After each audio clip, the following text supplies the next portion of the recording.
Okay, for today's vlog nga guys, ito maglalagay tayo ng full tempered. Yes, full tempered kasi itong cellphone nito ni customer is meron siyang basag siya sa ilalim. So halata siya kung clear lang yung ilalagay natin. So ayan, hindi napansin dun sa dulo ng cellphone niya is may basag. So ngayon ang gagawin ko is yung full tempered yung inoffer ko sa kanya para matakpan yung basag sa ilalim. So, syempre, linisin muna natin to guys. Ito ang ating unang benta for today's vlog. So, ang full tempered namin guys is 200 ang presyo niya. So, kasi mahirap maglagay dito ng full tempered guys, kaya hindi ko masyado siyang ino-offer kasi nga, nagkakababol. Sayang lang yung tempered kasi nga, pag nagkababol, syempre, tatanggalin ko na kasi minsan ayaw na talagang dumikit kasi mas mabilis kumapit yung mga tawag dito, yung mga dumi dito sa full tempered kasi nga, basta hindi ko alam kung bakit. So, ito yung full tempered na gagamitin ko. So, ayan. Ito yung, kailangan pag nilagay mo to sinusundan mo bawat sulok kasi nga, bawat sulok nagkaka-bubbles.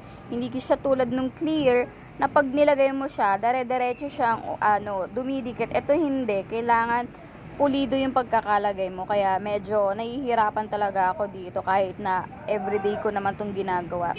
Hindi talaga ako masyadong magaling maglagay dito sa full tempered, no? So medyo maingay yung aking background dahil nga ang traffic sa labas. So dahil nga may school na, 'di ba? So ewan ko dito sa kanto namin na to.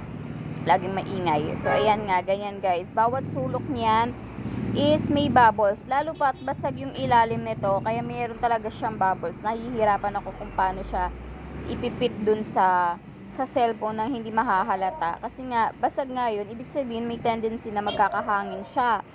So, hindi siya masyadong didikit dun sa tempered natin yung basag. Kasi nga may hangin. So, yun, magkakabubbles talaga yung ibang part. Pero hanggat maaari, inaayos ko yung ilalim kasi nga may part din naman na nadidikitan siya. Ayan.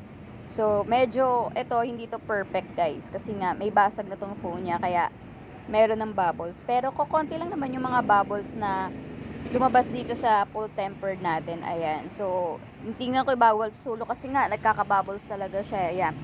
So, kailangan talaga, diin na diit. Madiin kang idikit yung full tempered na ito. So, ayan. Papakita ko sa inyo yung kinalabasan niya. Hindi ito perfect guys kasi meron ako talagang nakikitang mga bubbles na ayaw na talaga niyang matanggal kasi nga nagkakahangin yung gilid nito dahil nga basag yung gilid nitong cellphone na to.